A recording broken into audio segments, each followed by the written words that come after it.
Merci Jean-Paul en tout cas pour l'invitation. Ça me fait plaisir d'être là aujourd'hui pour vous montrer un petit peu nos projets.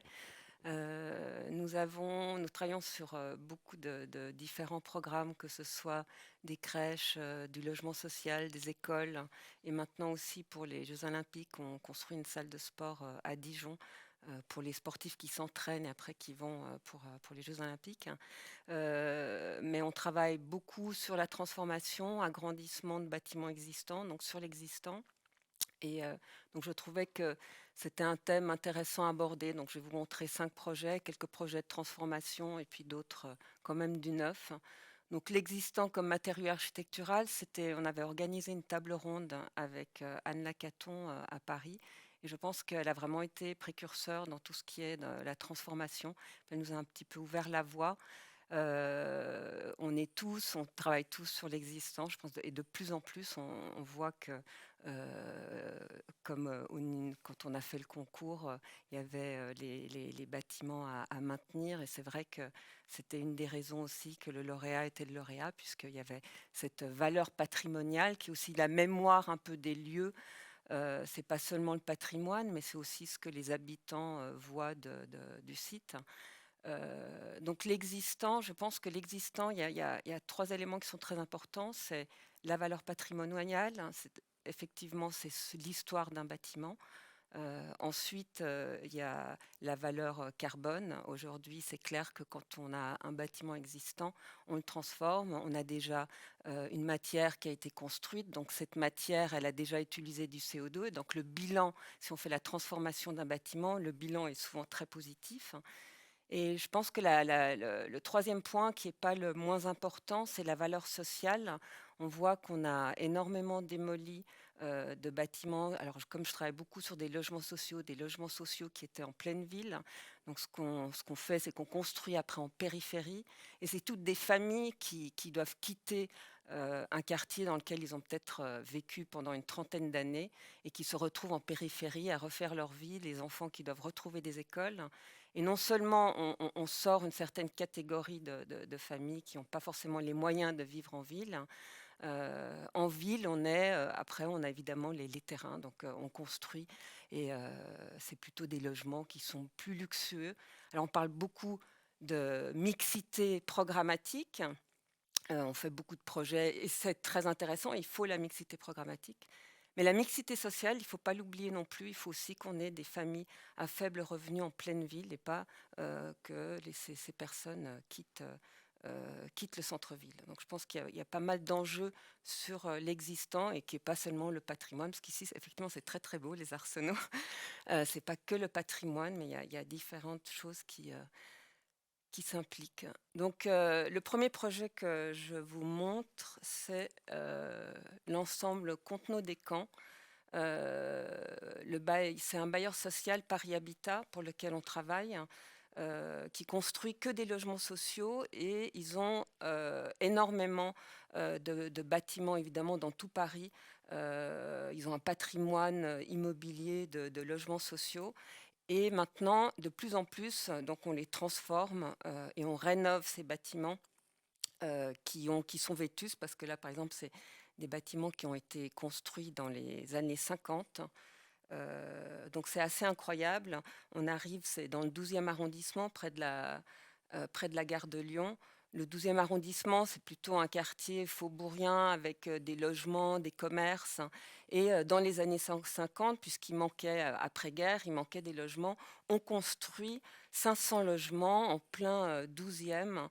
On construit 4 tours dans un parc qui est entouré ensuite de 4 bars. Donc quand vous êtes dans la rue, vous avez quand même la hauteur des bars, et ensuite vous découvrez ce parc incroyable avec ces 4 tours. Le plan, les tours, c'est des plans, c'est des doubles Y. Il y a l'architecture, il y a vraiment une valeur d'usage dans ces tours, puisqu'elles sont très fines, elles font 8,50 m. Donc tous les appartements, alors là on voit le double Y, tous les appartements sont traversants. des cages d'escalier illuminées par l'extérieur assez magnifiques, des espaces extérieurs à chaque fois, des terrasses, des loggias, des séchoirs. Donc vraiment une qualité d'usage assez impressionnant pour ces années. Par contre, ce sont des passoires énergétiques. Donc on était invité, c'est un plan climat. Donc en fait, la rénovation des façades implique qu'on va économiser 50% d'énergie sur l'ensemble du site. Donc cette rénovation énergétique, évidemment, c'est l'épaisseur des murs, c'est d'abord les façades, mais ce qu'il fallait aussi, c'était maintenir cet usage qui est déjà, quand on voit ces cages d'escalier qui sont assez magnifiques, mais c'est simplement des passoires énergétiques puisqu'elles ont été construites en béton et en parpaing, après avec un enduit. Mais c'est un ensemble très sobre, évidemment, qui a été construit un peu rapidement dans les années 50. Et donc l'idée, c'était pour nous, dans la transformation, de garder ce caractère, cette sobriété, mais de la magnifier avec, donc c'était surtout changer toutes les fenêtres, et ramener une isolation, d'avoir cette ouverture sur le parc et sur la ville qui se reflète en fait dans les façades. Donc on changeait toutes les menuiseries. Donc l'idée c'était de construire des cadres, des pré-cadres en atelier. C'est 1500 pré-cadres pour toutes les façades. De travailler bien le détail, hein. C'est des embrasures qui s'ouvrent légèrement vers le haut. Comme on a cette nouvelle façade de 25 centimètres d'épaisseur, hein, vous vous retrouvez un peu en retrait. Donc en fait, chaque fois qu'on monte, ça s'ouvre un petit peu pour s'ouvrir sur le paysage. Avoir donc ces éléments, ils sont en aluminium et pour refléter le paysage, la ville et pour donner un éclat à ces bâtiments de Contenau-des-Camps. Donc on a travaillé chaque différent élément sur ces façades. On a travaillé les pignons aussi pour donner ces reflets avec l'aluminium, pardon. Et donc les espaces extérieurs, les loggias. Les loggias, elles ont été légèrement agrandies. On a gagné 20 centimètres. Donc ça donne aussi de nouveau un usage plus intéressant sur ces loggias. Là, c'est les pignons. Et chaque fois, le socle, c'est un peu comme un ruban en céramique qui vient de l'extérieur et qui rentre dans le parc. Et pour signifier les entrées, puisque vous avez les bars et les entrées dans le parc, ces entrées les murs sont végétalisés. Donc là, c'était l'image du concours où justement on met en avant cette grande hauteur des tours, mais je voulais quand même que ce soit quelque chose d'assez sobre puisque c'est quand même un enduit comme l'étaient les bâtiments à l'origine. Mais c'est vraiment ce travail sur le détail de ces embrasures qui s'ouvrent donc vers le haut et toutes les fenêtres avec aussi des garde-corps et un peu agrandir les espaces intérieurs vers l'extérieur. Donc là, c'est en chantier. C'est pour vous montrer un petit peu cette pose systématique, puisqu'il fallait aussi, l'idée c'était, on vient de l'extérieur, on dérange pas. Alors évidemment, on dérange parce que c'est un chantier, mais on vient de l'extérieur, on pose ces pré-cadres qui ont été construits en atelier avec les brises-soleil, en fait, c'est vraiment des morceaux qui viennent se mettre sur la façade. Ensuite, on va faire l'isolation et on vient retirer la fenêtre intérieure qui est à l'intérieur du bâtiment. Donc là, on voit, c'était des essais sur les pré-cadres pour voir les détails, les teintes. Et là, on voit la façade, alors là, c'est une des barres, hein, la façade terminée avec l'isolation et justement ces éléments qui s'ouvrent sur le paysage et qui reflètent la lumière. Donc ça donne un peu plus, on va dire, de caractère à ces façades, mais en restant quand même, en respectant les façades de l'époque. C'est toujours de trouver le bon lien entre l'existant, le nouveau, de donner sa patte, mais pas non plus de changer ces bâtiments qui ont quand même pas mal de caractère, mais qui sont peut-être un peu ennuyeux, donc on essaye de les sublimer. Donc là, c'est un petit peu le travail sur la céramique, ils ne sont pas encore totalement terminés, c'est une image qui a été prise plutôt un jour qui n'était pas trop ensoleillé. Il y a toujours encore des morceaux qui manquent puisqu'on n'a pas la verrière, hein, mais on voit un petit peu ça, ce sont les loggias qui sont donc élargies. La façade avant, bon, il y avait eu un petit. On ajoute donc ces précadres. Là, ils sont en train de faire la façade, donc on voit, c'est les plastiques, on ne voit pas exactement. Et puis ensuite, une fois, donc donner un petit peu cette fraîcheur sur les façades et en essayant de minimiser l'impact pour les habitants.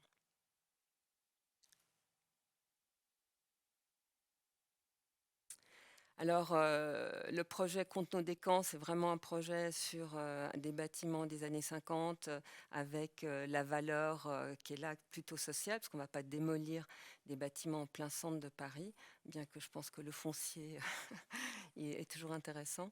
Là, ce deuxième projet que je vous présente, c'est un centre de quartier à Versoix. C'est un agrandissement d'un site existant avec une école et c'est plutôt un travail sur une valeur patrimoniale du 18e et début du siècle.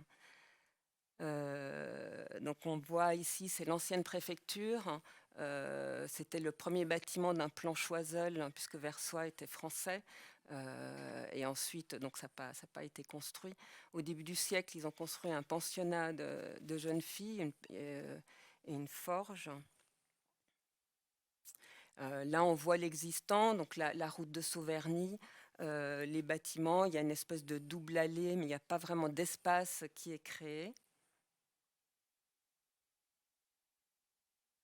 Et l'idée, c'était, donc c'est un centre de quartier et un centre culturel avec des salles de musique pour le conservatoire populaire. Il y a un réfectoire pour les enfants, une salle de danse. On a aussi créé un club de jazz sous la ferme. Donc il y a vraiment un programme qui est très mixte, hein, pour les habitants de Versoix.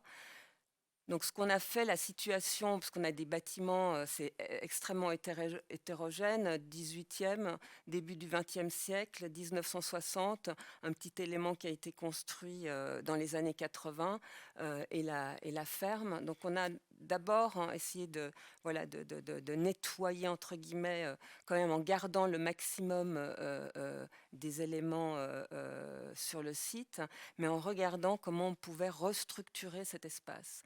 Donc l'idée, c'était vraiment de construire une place, enfin de construire les bâtiments, de construire le vide avec les bâtiments, de créer cette place de rencontre et un petit peu comme ces places à l'italienne où on peut traverser et aller d'un bâtiment à l'autre et d'une fonction à l'autre. Donc là, on voit bien cette place qui est nouvellement créée, entourée par les bâtiments et la possibilité, donc la route de Sauverny, de s'échapper par différents axes.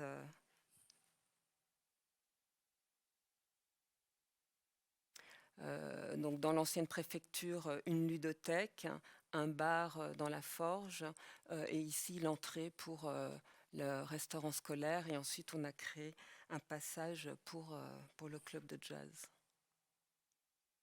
La maquette du concours, on travaille beaucoup en maquette.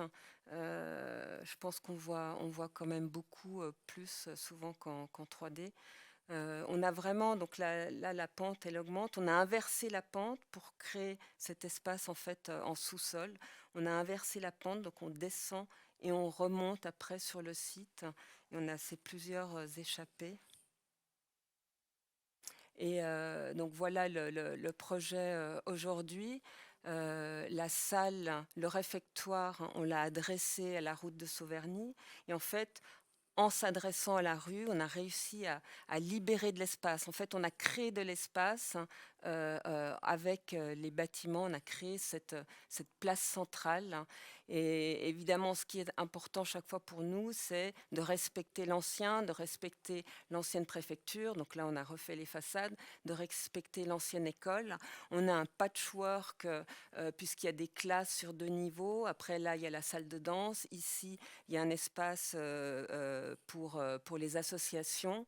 Euh, à l'époque, il y avait des lucarnes et ensuite ils ont fait un grand bandeau et moi ce que je voulais c'était retrouver un petit peu l'idée de la lucarne mais de manière contemporaine. Donc on est revenu avec ces éléments sur cette façade. Et de nouveau, toujours c'est d'être influencé par l'existant formellement aussi, ces volumétries, elles s'apparentent un peu au bâtiment existant.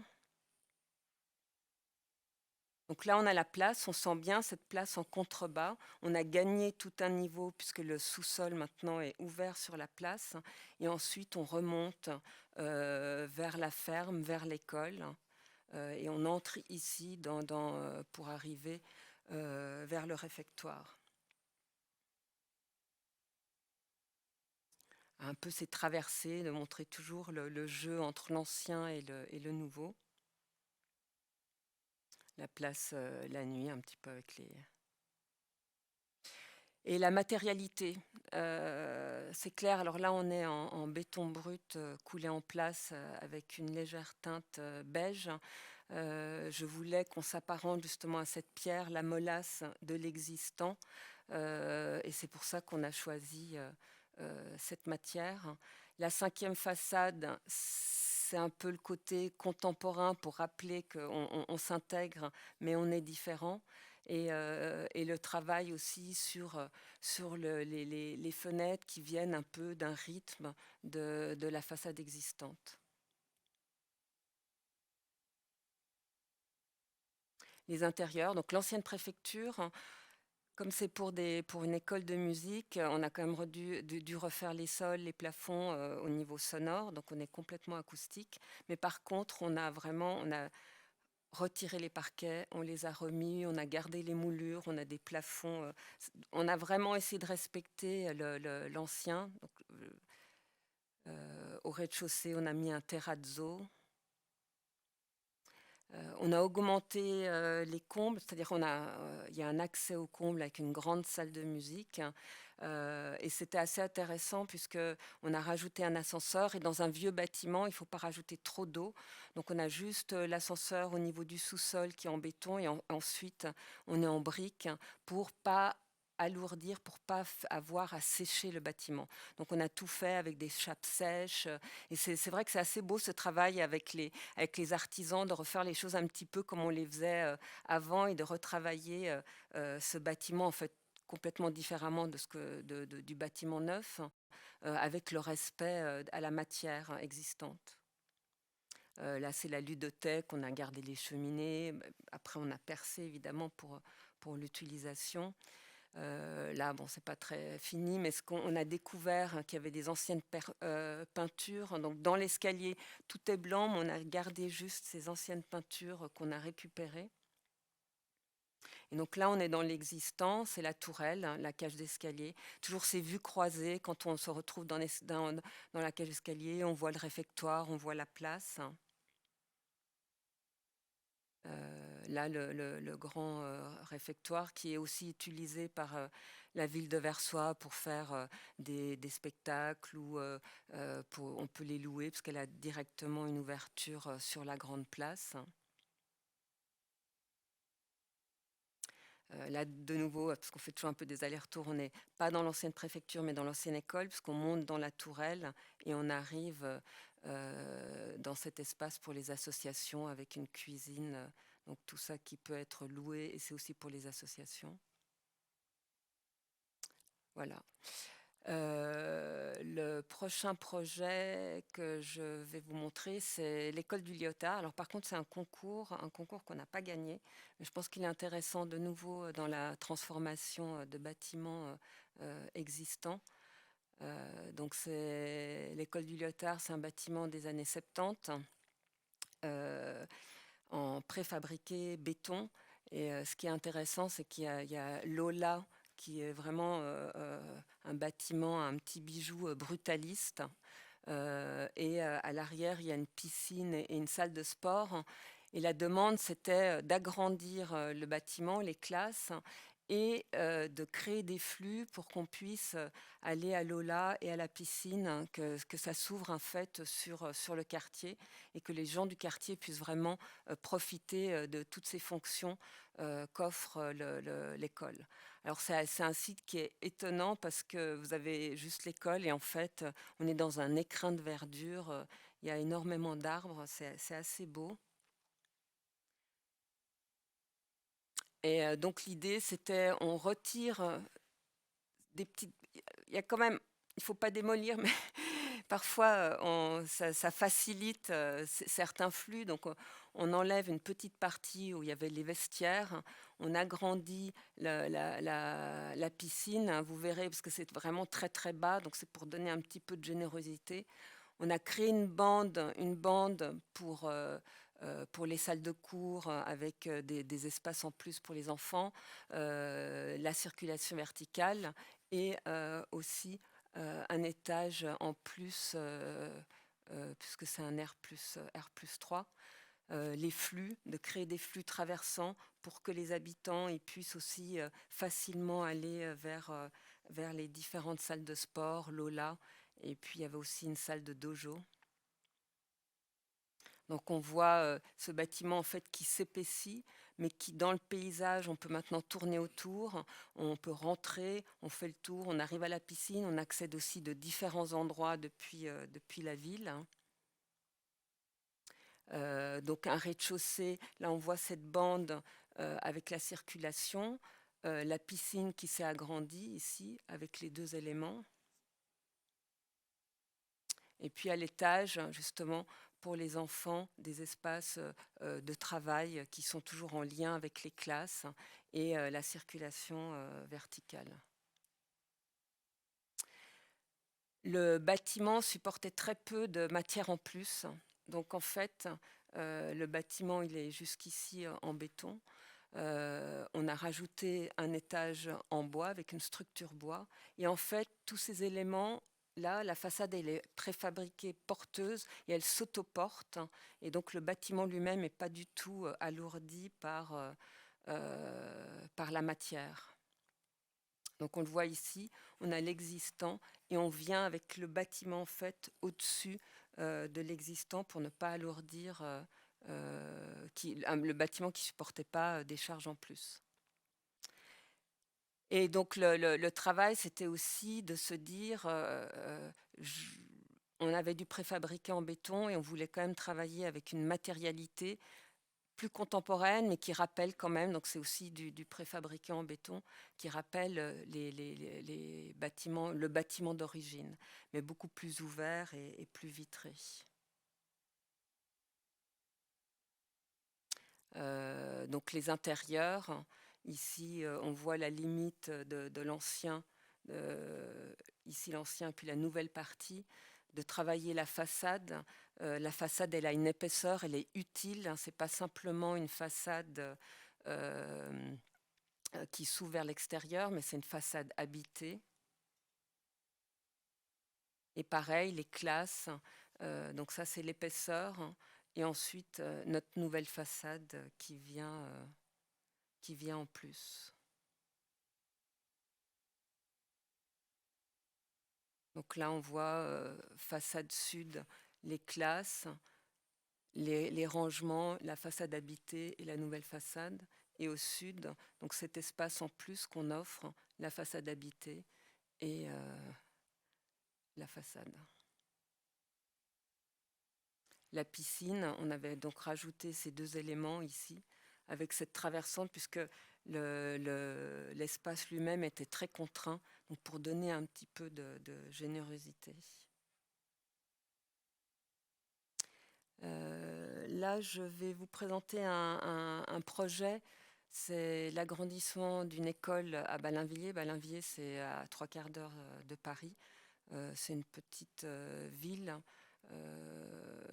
Donc on avait, un site qui était aussi un peu des bâtiments qui se sont faits en plusieurs étapes. Ici, donc là, on est en construction.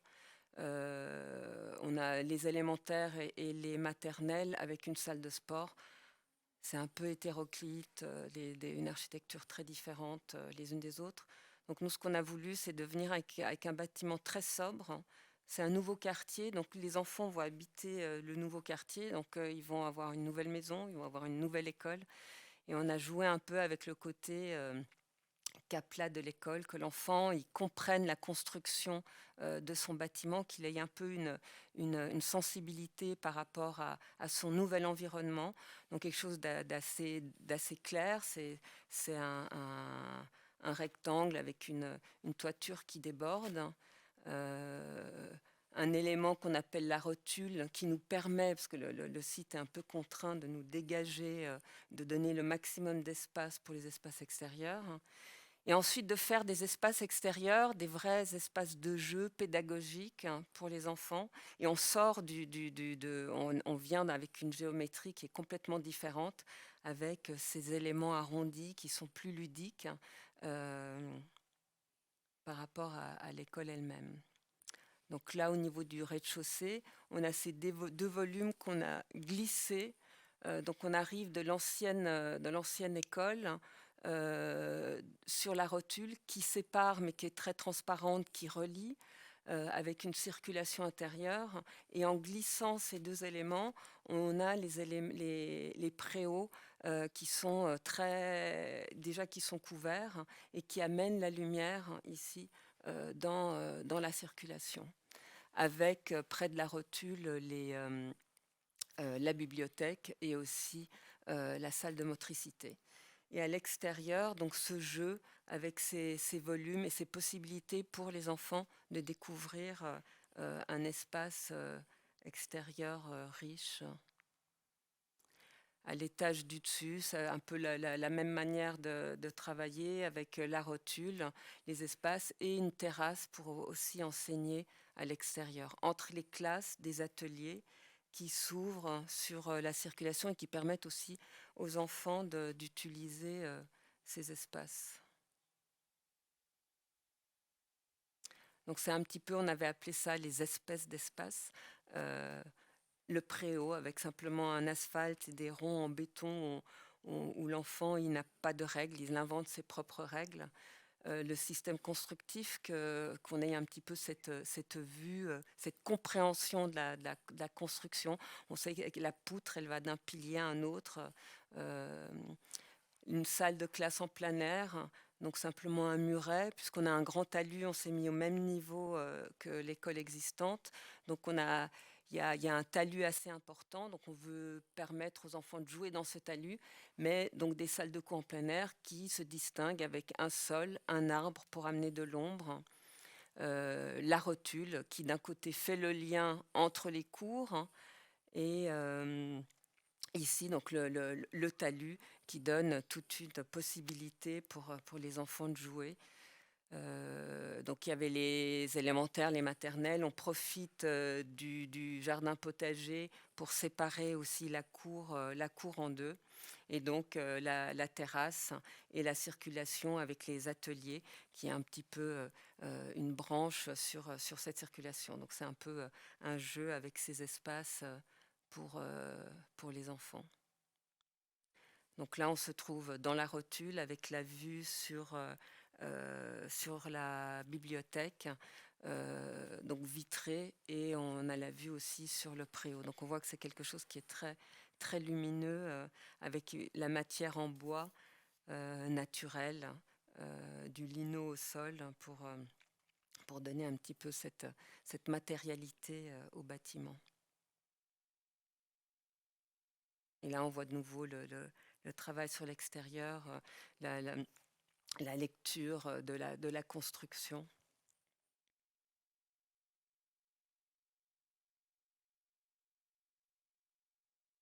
De nouveau, le préau avec cette transparence et ce raccord sur un bâtiment qui... L'idée, c'est aussi de venir s'intégrer. On ne sait pas pour combien de temps ces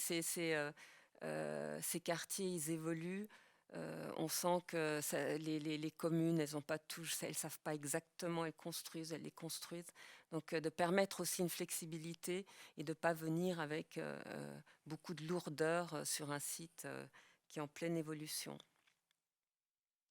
Le dernier projet que je vais vous montrer, c'est Rosa Vert, c'est un EMS et une crèche. Alors c'est en projet parce qu'on vient de le gagner à Renan. Et c'est un projet super intéressant puisque on parle de mixité programmatique.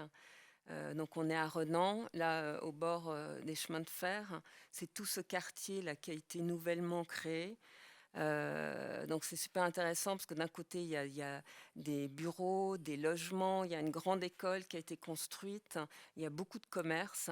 Et nous, on a la dernière parcelle ici en proue, la dernière pièce du puzzle à Renan. Donc c'est vraiment ce bâtiment qui vient un peu en proue du quartier. Et pour nous, ce qui était très important, c'était toujours de faire cette relation entre la ville basse et la ville haute du quartier et comment permettre aux habitants d'accéder autant depuis la ville basse que de la ville haute.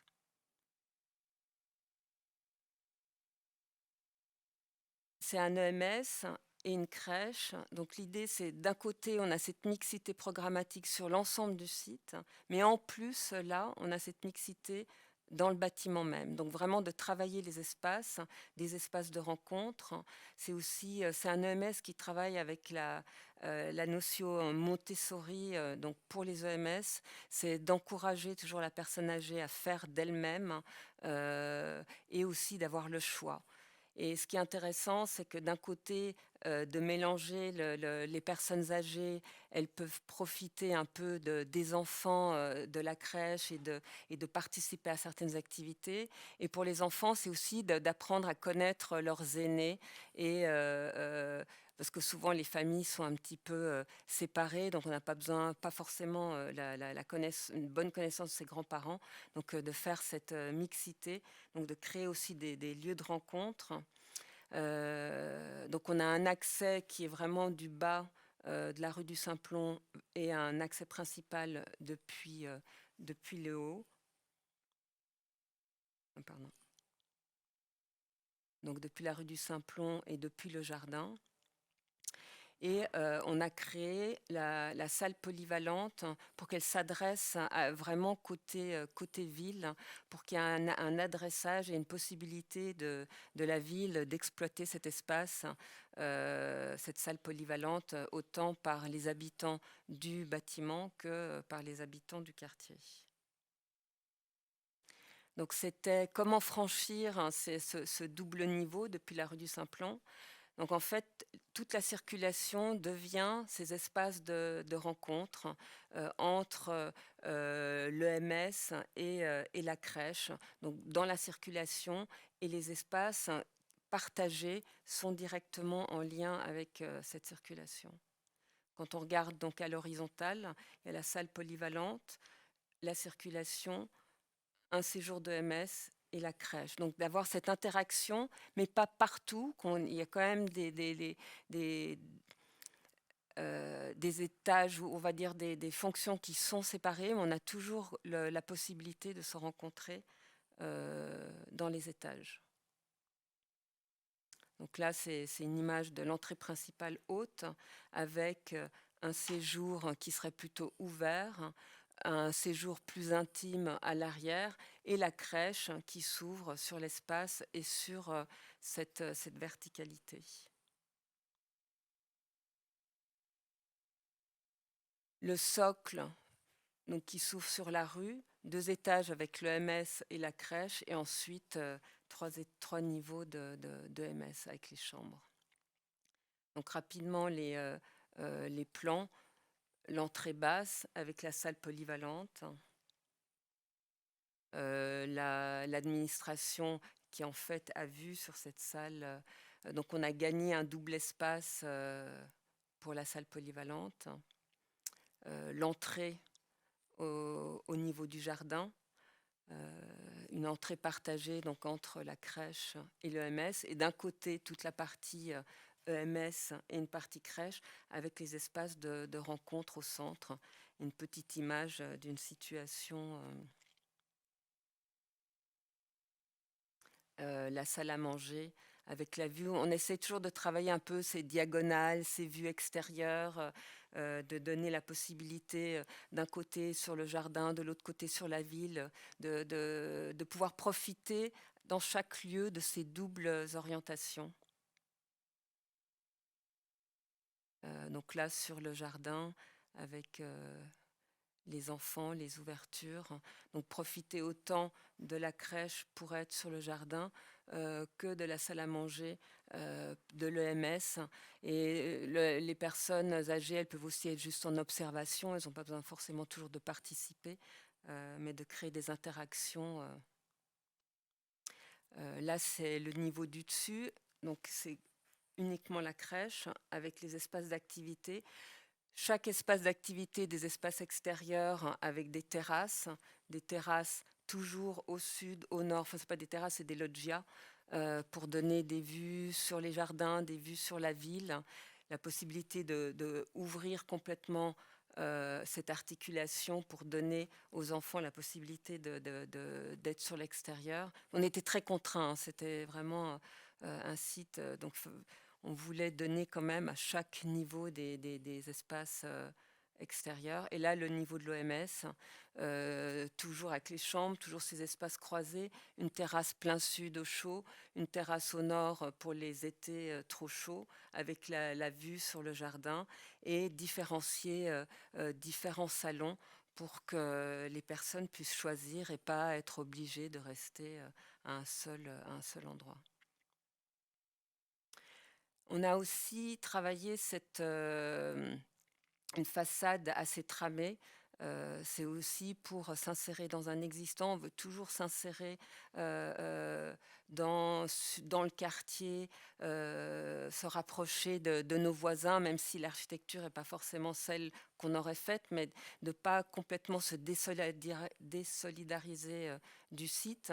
Donc assez tramé, mais tramé aussi pour une flexibilité.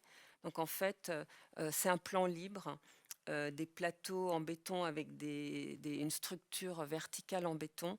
Et l'idée, c'est quand même la matière, évidemment, on fait très attention au bilan carbone. Là, tout le béton va être construit en béton bas carbone. C'est d'utiliser aussi la matière au bon endroit. C'est-à-dire que là, on construit un squelette et ensuite la façade, elle est en ossature bois avec un enduit justement pour donner quelque chose de très minéral. L'idée, c'est on a un socle en béton préfabriqué et ensuite la structure verticale, elle est dans la façade en bois qui reçoit après cet enduit. Donc on a quand même une lecture minérale du bâtiment. On n'a pas besoin forcément de montrer le bois. On peut utiliser le bois sans forcément dire qu'on construit en bois. Et donc toute la façade est flexible et peut évoluer dans le futur. Les jardins donnaient différentes possibilités, autant pour les personnes âgées que pour les enfants, et toujours les vues depuis les terrasses et les loggias. Vers l'extérieur, c'est loggia qui s'ouvre vers la ville ou sur le jardin. Et une situation un peu d'une personne âgée qui pourrait profiter de ce jardin. J'ai fait un peu le tour de nos derniers projets en date, et on est très fiers de celui-ci, enfin les autres aussi, mais on se réjouit de le construire, et dans ce quartier de Renan qui est en pleine effervescence, on va dire. Donc, si vous avez des questions.